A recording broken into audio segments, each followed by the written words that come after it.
Evening, ladies and gentlemen, from wherever you might be listening to us from in the world. But if you're in Joburg, good day. Hope you're having a beautiful day despite the weather again acting up and being gloomy and gray, and us not being able to enjoy the beautiful summer that we've been accustomed to enjoying for so many years. But something that's really heating up, something that's really gaining steam is the World Cup. You're welcome on World Cup Talk with me, Salailo Makwidiri, as we'll be doing for the duration of the World Cup, Qatar 2022, for the whole of November, right until the last game in mid-December, where you'll be joining me and a host of experts, journalists, pundits, analysts, people who have their eyes fixed on the Qatar 2022 World Cup. People who love the game, people who want to speak the game, but most importantly, people who want to speak the game in a language that you understand. Nothing fancy, no frills, just tactics, analysis, and throw forward. To some of the notable games that have taken place. Today, I have a really, really good friend of the station that's going to be joining me, Sebastian Meso. He actually comes from One Nation FM, our sister station down in Polokwane. He's a sports journalist and sports anchor there, and he'll be taking us through first the World Cup game results of day four. Day four was, I don't know, something amazing. I think the notable fixture there was, of course, Japan defeating the mighty Germany in that 2-1 thriller of a game where the Japanese, I don't know, pulled another abscess. We're just talking here at the office with the guys that this World Cup just seems and feels like to be something out of this world. It seems like a David versus Goliath kind of World Cup, and David seems to be winning. David seems to be, taking the points, throwing us with surprises. It all started with Saudi Arabia, and then Japan came through. If you're watching the Canada and Belgium game, you can see also that Canada gave a good account of themselves despite going 1-0 to the Red Devils of Belgium. But it was a really, really good game considering that it's almost, I don't know what, almost more than 30 years since Canada have been to the World Cup, and this is only their second World Cup in that amount of years. They really, really played well. This comes to show that in the world of football, there's no longer small countries or small teams. Everyone is just equal. And I think another notable game that I think me and Sebastian will be touching on is, of course, Spain. We all know them that they have a close relationship with South Africa after they won the 2010 edition World Cup here in Johannesburg in 2010. So they also started on a really, really good note, beating the South Americans, Costa Rica, they 6-1. I mean, was it 7? Yeah, I think 7-1. So that was a really, really thrill of a game there. And then African countries continuing to struggle. Just a few hours ago, Cameroon went 1-0 to Switzerland. So no African country has won thus far in this World Cup. I think the best that we got was a draw. And another oh, I'm being corrected there. It was actually 7-0. Spain won 7-0. It wasn't 7-1. So Costa Rica didn't score anything. Thank you to Kolani there, the man behind the desk. He got me. Got me. So 7-0. So still an amazing, amazing, amazing result there by the Spaniards. And I think another game that we will be um, focusing on is that Ghana versus Portugal game. I think there's so much, that you can pick out from this game, considering the circumstances of where first the Portuguese team is at, with Cristiano Ronaldo being released by Manchester United just 2 days ago, and just the feeling in the team, and of course, Ghana, one of Africa's representatives there, who going into the World Cup were also just ravished by injuries. A lot of their players, notably Richard Ofori, who plays here in South Africa, not being able to be with that Ghana squad for the World Cup. But enough from me. I think Sebastian is been on the line. He's been holding and he's itching to chat to us about the World Cup, because I've been following him on social media. He's a man that loves his football. He loves his World Cup. He's been following. That is Sebastian Tobela. Hey, good afternoon, man. How are you? How you doing, man? Are you well? I'm good. I'm good, man. It's nice to finally catch up with you. How's Polokwane? Is nice. I hope the weather is better than this side. Yeah, man. If I could tell you this much, Slalom, man, Polokwane it's hot today, and we've been hoping that it might rain, but it was just drizzling yesterday. But nonetheless, it is a beautiful weather, especially for Yeah. football. Yeah. Speaking of rain, the World Cup is currently taking place and it's been raining goals. It's been raining goals. It's been raining moments of disappointments, despair for the big teams. What is happening? Let's first start with Japan and Germany. Germany going 2-1 to Japan. Germany coming into this World Cup, they were thought to be one of the front runners, considering some of the changes that they've made. They seem to be having a new youthful squad. Obviously with their former coach Joachim Löw, who gave the reins to the former Bayern Munich coach Hansi Flick. I'm not sure if you saw the game, but I'm pretty sure you did. What's your analysis of it? What went wrong for the Germans there? Look, let me take this opportunity and thank you once again, and good afternoon to the listeners of Salam Media. Well, let me start by saying, first and foremost, with this World Cup, I think we're going to be seeing a lot of upset, if I may say so myself. Mhm. But starting with Germany as well as Japan, I mean, most we would realize that most of Japan's players they really play their tried in Germany, so they know how Germans play their football. They've learned some of the tricks while they playing their tried there. But nonetheless, I think Germany, the way I see them in the first minute of the game. I mean, they've won the game before even the match began. I think that is their downfall first and foremost. They still have a core team, and you could always identify the style of play, which is they dished out against Japan. But we saw them, Japan squeezing them, especially in the second half of the game, whereby we saw a great substitute from, of course, Rizzo Duan as well as Takuma Asano, who came on the bench and made a huge difference. And of course, they caused a huge upset. And one would thought that, hey, where would Germany will go after this particular first match of their opening FIFA World Cup in Qatar? Mm. And Germany, this one loss doesn't automatically make them a bad side. They're really really good team. They have some of the biggest players playing in some of the biggest leagues in Europe and around the world. What what's what's the plan for them now? We know losing the first game of the World Cup is never easy, especially when you're one of the giants. And we know in the 2018 edition they also didn't do that well. In the 2014 edition in Brazil, they were the winners there, and then it came 2018 Russia. They got knocked out in the group stages. So you think after the scare of Russia, they would come into this one trying to buckle it up, but it didn't happen. So what do you think is going through the psychology of the German team now? Aren't they scared that there might be a repeat of 2018 Russia where one of the big giants like themselves goes out in the first round and people start doubting if the current crop of German players are still, the ones who can compete with the biggest sides like France and Belgium and Brazil? Look, when I look at this German starting 11, I mean, obviously, if I remember correctly, they were playing a 4-2-3-1 formation, which is their usual tradition of way of playing. And one would say that they still have the best goalkeeper in the world in the name of Manuel Neuer. Who Mm, was at the post when they lost by Japan rather, 2 goals to one. But when you look at that, I mean, the most reliable player that they've been relying on since you must remember that Thomas Müller, it is yeah. the German strength. He has been there. He has seen it all.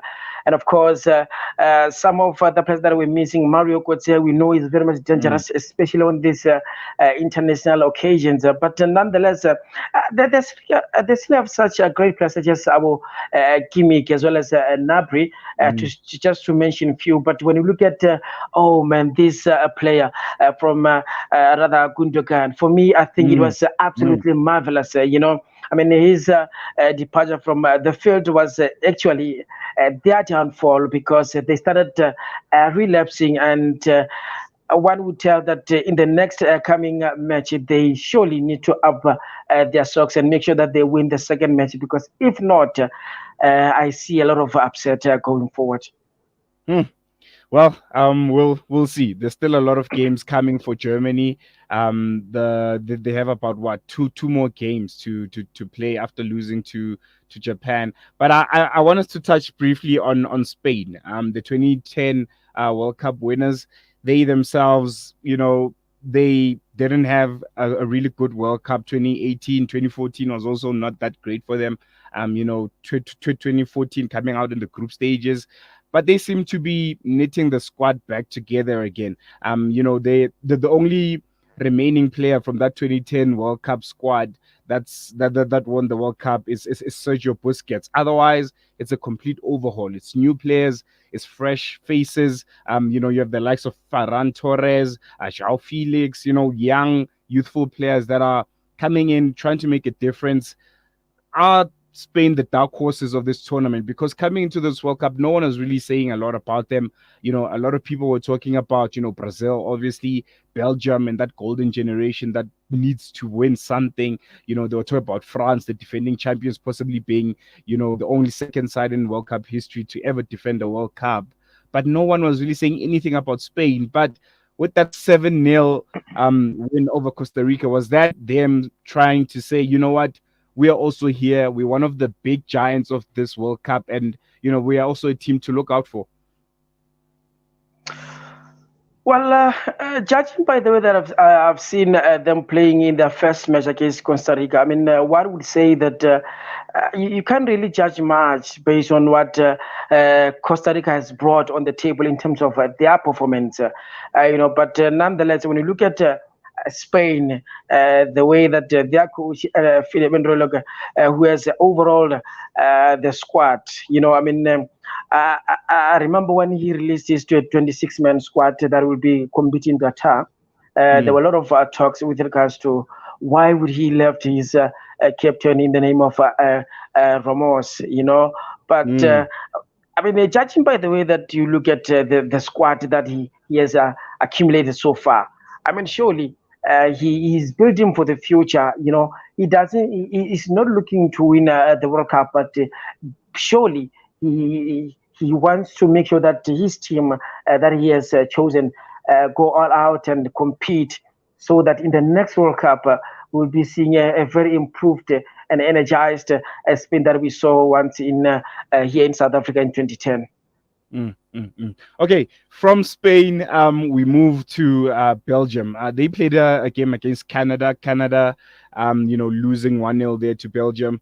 A lot has been said about this Belgian side. They have really, really good players that are playing at the highest level in Europe. I mean, they are number 2 in the world FIFA rankings without ever lifting any silverware.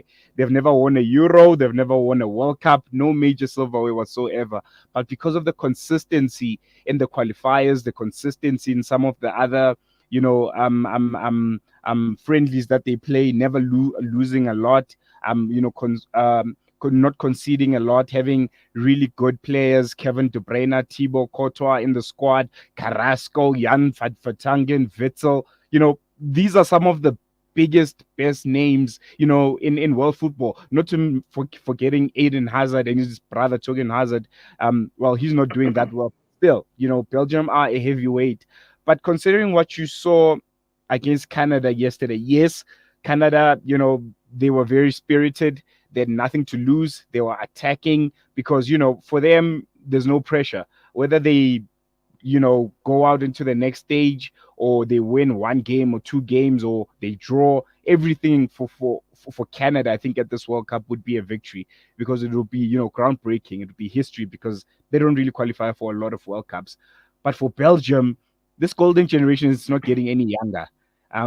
The players, as you can see, they're getting older. They're being ravaged by injuries.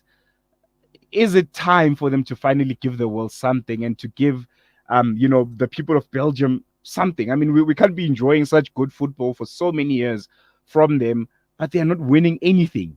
What's your thoughts on them? I think Belgium is one of the best nation to ever go and compete in Qatar this year, in this year edition of World Cup. But having said that, when you look at their squad, it has consists of great individual players who can do absolutely well at any given time. I mean, when you look at De Bruyne, what he did last night, I mean, he was, according to me, he performed according to what we expected of him to do so. I mean, Eden Hazard up front as a number 10 with, of course, Batshuayi, whom we know that he's a great player, but he's not consistent in terms of how he Mm, executes his game. But when you look at that, I mean, Belgium, they've got a really great players. I mean, Tillesman, Wiesel mm, there in the middle of the park. Surely these are the players that they really need to really up their tempo in the second game, though they won by a goal to nil. I mean, we expected them to do more because of course, Kevin De Bruyne's creativity. Because we know that whenever you have this man, you never know what he will do next. mm. No, definitely. And I think for me, it's just time, for the Belgian players. Otherwise, no one is gonna remember them. No one's gonna remember that there was this once great team that consisted of the likes of, Tillemans, Kevin De Bruyne, Jan Vertonghen, Thibaut Courtois, all of them, if they don't win anything. And I don't see a bulk of these players making it to the next World Cup in the next 4 years. So for me, I think they need to stamp their authority and just give the world something. But then I want us to chat a bit about African countries, man. Aye, it's not coming together, man. What's happening? What's happening? I'm scratching my head here because you know a lot of these players that are playing, whether it's in Tunisia, Morocco, Senegal, Cameroon, these are players that rub shoulders with the who's who of international football week in, week out. These are players that play in the English Premier League, they play in the Champions League, they play in Serie A, Ligue 1, in France. They are there. But then when it comes to the World Cup, they just seem to choke. They seem to be, I don't know, they're just not themselves. They're lethargic. They're not risk taking. I mean, you saw when Morocco was playing Hakim Ziyech, Hakimi. They were not the same players as you'd see when they play for their European clubs. What's wrong with African teams, and why can't we seem to get it together when it comes to the World Cup? Slelo, you have to remember that I think in terms of this international stage, it's where most of the players they got international stage fright, Mm, whereby they are very good, great players. I mean, of course, let's start with Cameroon, who lost earlier on by a goal to zero. I mean, against Switzerland, where we saw. Uh, their countryman in Bolo scores yeah, and not that, celebrate. that that I was mean, something this, very interesting, eh? It was I mean, interesting. And don't you think really, this? Yeah, don't you think this also highlights the failure of African countries to keep their own talent? I mean, you have a Cameroonian-born player who's not playing for Cameroon and then comes into the World Cup, plays for Switzerland, and scores against Cameroon. We also had that the Australian team also had a young South African-born player playing in the World Cup, while South Africa themselves are not in the World Cup. And then there's countless of names where you can count where you have these African born players who are not playing for the African countries, or their countries of birth, or the countries of their parents' birth. Don't you think this also counts as a bit of an Achilles heel, for us Africans, where we can't seem to keep our talent at home? We always, I mean, you can look at the France side, for instance, just how much of them are like either first generation Africans, or they were born here in Africa, and then the parents moved to France, but they are not playing for the African countries. Isn't that another reason why we don't do that good when it comes to the World Cup and international competitions? I mean, absolutely. That one also contribute in most African teams not doing very well in terms of taking African team into greater heights, especially in the international stage. I mean, but when you look at that on the other side of things, I mean, you must agree with me that you know that whenever you play for a European team, surely you get a lot of exposure, and Mm, obviously the facilities are very much of great as opposed to those that are in Africa. I mean, Cameroon as well as about Nigeria and Ghana. I mean, you can't really bet on them in terms of keeping those great players. But what I love about those countries, they are able to really take their young players and to allow them play in abroad. That's mm, where they got a lot of exposure. But what I love about what I saw earlier on when Cameroon played against Switzerland is the fact that they were able to at least get 8 shots on target. I mean, for mm, me, I think they've done very well with plus minus 494 passes. mm, Those are the clear passes, forward passes, which is great. But a shot on target, uh, if according to the way we see the stat, surely the stat favors Cameroon because they've got 3 shots on target. I mean, rather five as opposed to three of Switzerland.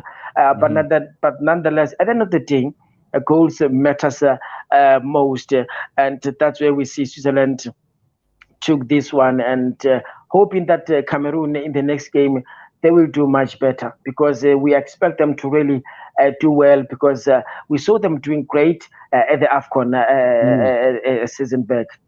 Mm. And their FA president Samuel Eto'o, going as far as telling them that this tournament they can win it. He did come out and say he wants Cameroon to win this tournament. But then I want us to throw over to some of the games that they have, and just to see if they'll be able to make it out of all of the group stages of Group G. They still have Serbia to play, and then they still Mm. also have Brazil to play on Friday, the 2nd of December, and they lost against Switzerland. So, does it look good for them? Does it look like they might get out of the group, or they should have at least salvaged something from that game against Switzerland, and then obviously maybe try get 3 points against Serbia, and I don't know, try and grind something out against a Brazilian side, which a lot are saying they are probably the contenders for this title, considering the team that they have and the experience and the attacking prowess that they have on their team. So, do you think Cameroon is going to make it out of the group stages, considering how they started and the matches that are going to follow? Well, according to what I've seen this afternoon, I mean, one would say that they should have at least got 3 points against, I mean, Switzerland. I mean, that's what Mm, we all hoped. And of course, against Serbia. But when you look at Brazil, a draw will be a win for them. mm, Based on how we know Brazil can be, they can be very hard at sometimes. They know how to play this game. I mean, for them, this internet stage is always easy for them to really play on. But nonetheless, let's give them a chance because I think they really have learned a lot in this mm, first match of the World Cup. And I mean, like I said, what I saw in terms of their performance, it is not really that bad when you look at mm, that. mm. However, they really need to up their tempo and make sure that in the next game they do collect maximum point because if they don't, I'm afraid we'll see them coming back home very early. Ish. And I'm sure that's not what a lot of Africans would want to see. But what Africans, I'm sure, are anticipating and want to see is to today's game in a few hours, 6 p.m. South African time. Portugal play Ghana. I think this is the much anticipated game of the group stages, where you have one of Africa's giants playing Portugal, who have one of the best players to ever grace the footballing scene. What are your thoughts on this one? I mean, I'm sure you'll agree with me when I say that the World Cup starts this evening. You know, I mean, this is the moment that we've all waiting for in terms of in terms of Uh, the much anticipated fixtures. I mean, we know that here in South Africa, the love and hate between ourselves as well as Ghana is Bacana that bacana. huge. Bacana And bacana. of course, and how they did us dirty, in Mm, these qualifiers. One would say that I'm sure a lot of South African will go and support Portugal, and mainly because that Portugal, we know that they've got one of the most decorated, if not dangerous player on the planet. That is, of course, CR7, who we know that now he has agreed to part ways with Man United. And fortunately, he's coming to this World Cup with a clear conscience rather, without having a team. His focus is all in this World Cup, knowing very well that this might be his last. And of course, I think tonight we'll see what made really what the goat is really made of, because this is the game that will really set the tone as where Ghana or Portugal going into this World Cup. But having said that, I think on the other hand, when you look at Ghana, surely playing against Portugal on its own, it is an achievement. I mean, who doesn't want to play against CR7? I'm sure he has wrapped. I mean, I'm sure a lot of players in Ghana are really drawing real experience rather in him. I mean, when you look at him, he's a fan favorite, and of course, everyone wants to play either alongside him or just share the stage with him. And this time, Ghana have got that opportunity. But when you look at that, Ghana, on the other hand, they still have great players. I Yeah, mean, they do. Abu They Thomas do. Partey, the Ayew brothers, whom I think for me, they've been there, but one would say that they haven't really come out as their father did. Mm, Those mm, many years ago. But this in this World Cup, we expect them to really carry through the nation of Ghana. Because you know that Asamoah Gyan is not there. He has retired. He's a top goal scorer with mm. 51 goals. Surely Andrew Ayew as well as Jordan will in any way want to make sure that it is going to be a World Cup that everyone who stays in Ghana remembers. No, definitely. And I think another notable game, that's taking place tonight at 9 p.m. is that Brazil versus Serbia game. Brazil, coming into those World Cup. I mean, I'm just looking at the names that they have in the squad: Gabriel Jesus, Richarlison, Rafinha, Rodrigo, Anthony, Neymar, Vinicius Junior, Gabriel Martinelli. I mean, the two best goalkeepers in the world right now in Edison and Allison in that Brazilian team. I mean, I don't see, at least on paper, any team in this World Cup competing with this Brazilian team. Never mind Serbia, all due respect to them. But there's just too much firepower with the Brazilians in this World Cup, don't you think?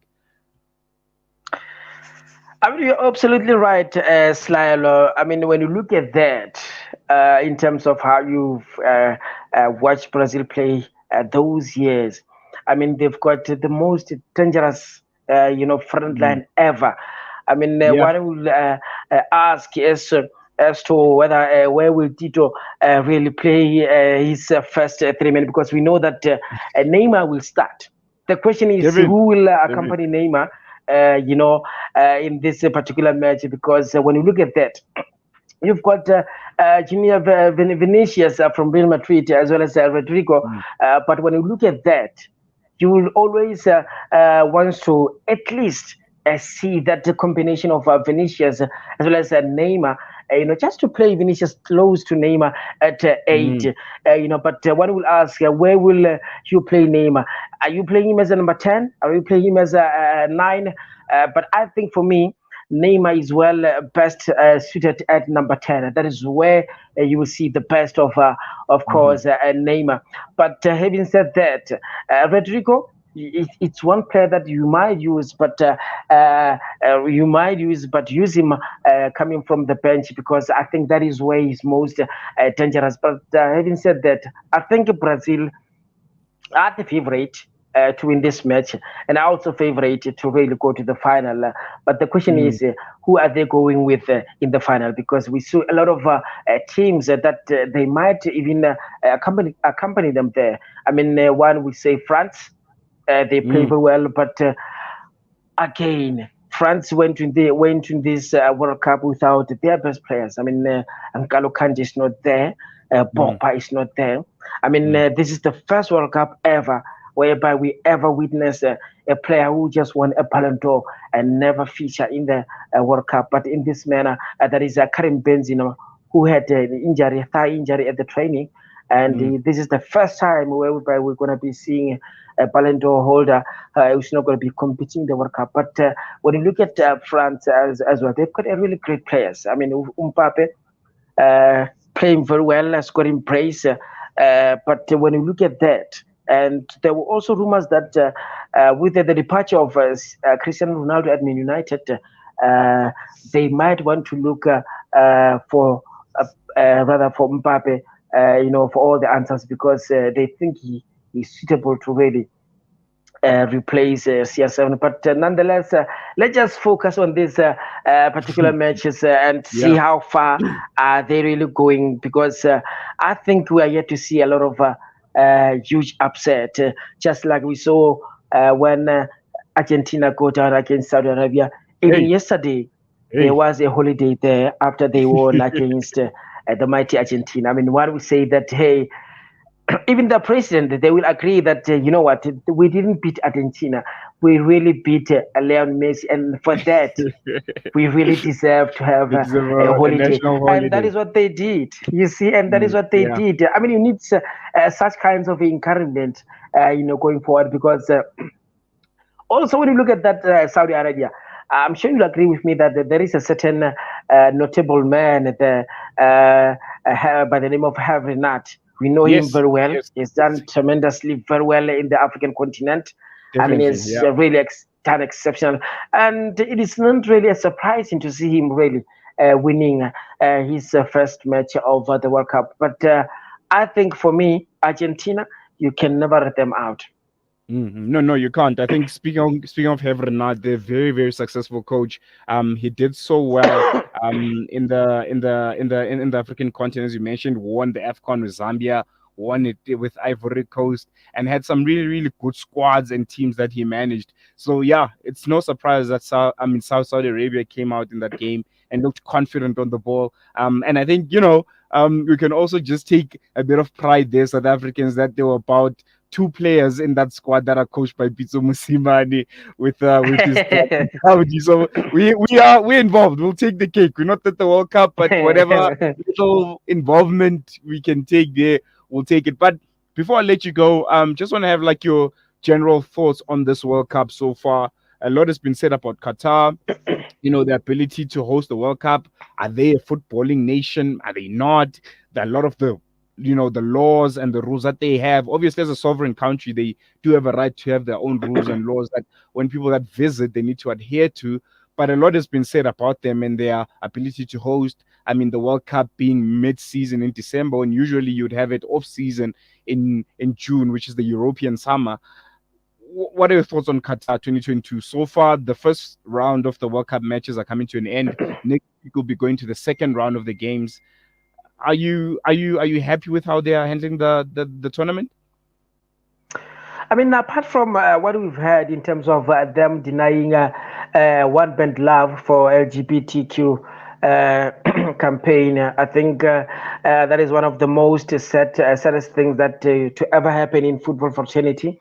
Mm, But mm, just like you just alluded in terms of one not being bending their rules to accommodate others, but I think.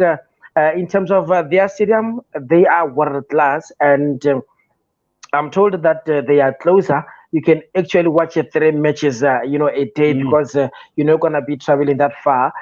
Because I was chatting to a coach, Rulano Mugwena, the other day on Skype, just checking him on how he's doing that side. But nonetheless, I think they are really a great nation. But there are a lot of regrets as to whether or not it was the right country to be given this kind of magnitude radio campaign. But like you just alluded, there are a lot of players that really got injured, that whom we wanted to see in the World Cup.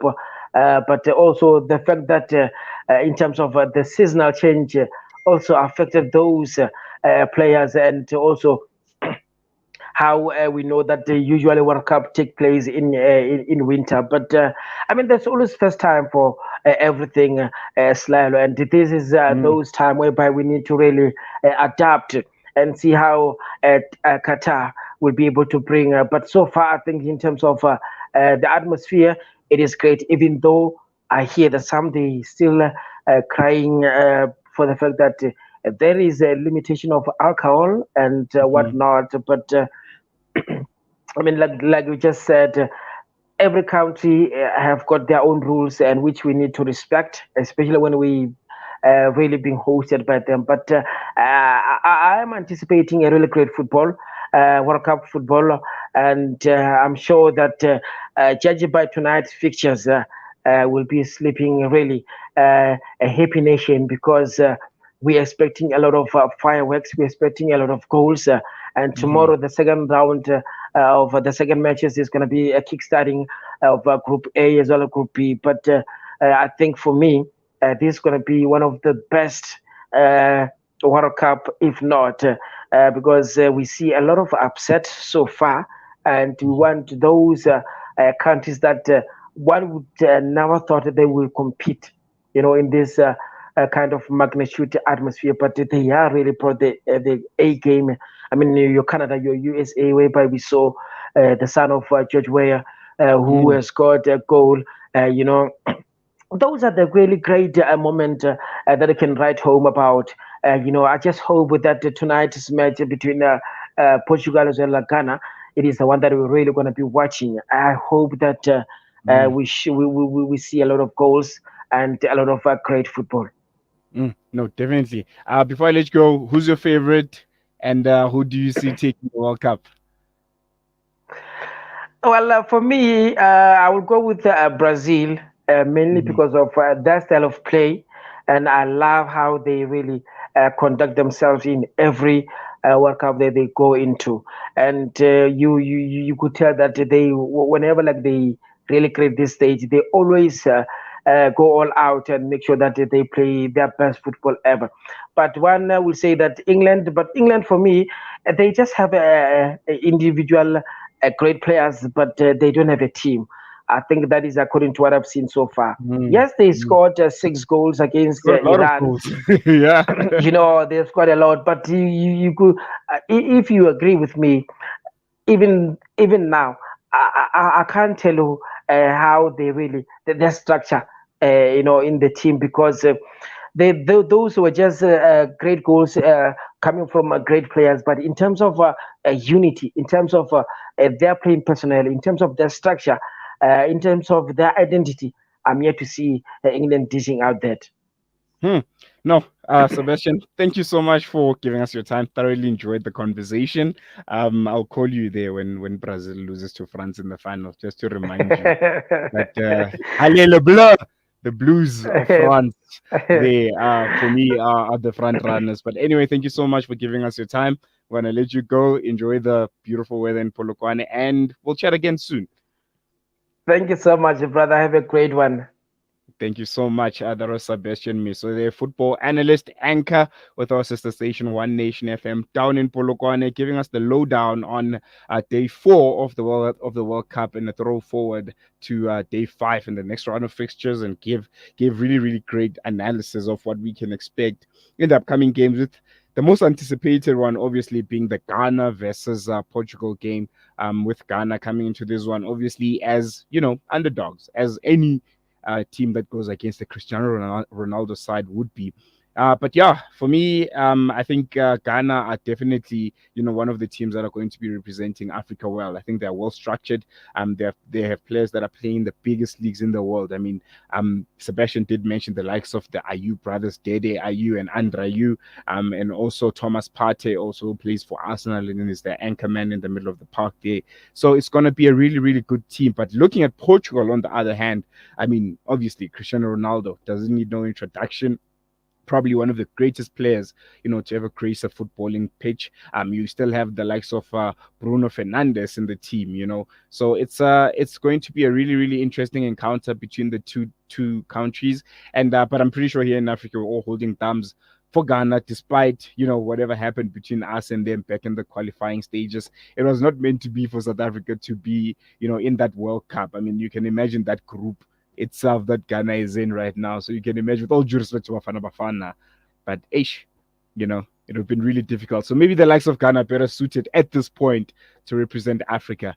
But yeah, it was fun being with you again. I'm not going to be around tomorrow. Tomorrow, all the football news and analysis and everything else in between, you'll be getting them on Friday Night Sports with Darker Dawood. This is 7 to 8 in the evening, and I'll be joining you again on Monday at 4 p.m. On World Cup Chat, just for an hour or so, where I'll be bringing another journalist, another analyst, another football fanatic, someone who has their eyes fixed on Qatar 2022, just to take us through the World Cup, to dissect the games that happened during the day, to reflect on the games that were last night or the previous night, and to throw forward to the next games that are coming the next day. So you don't want to miss it.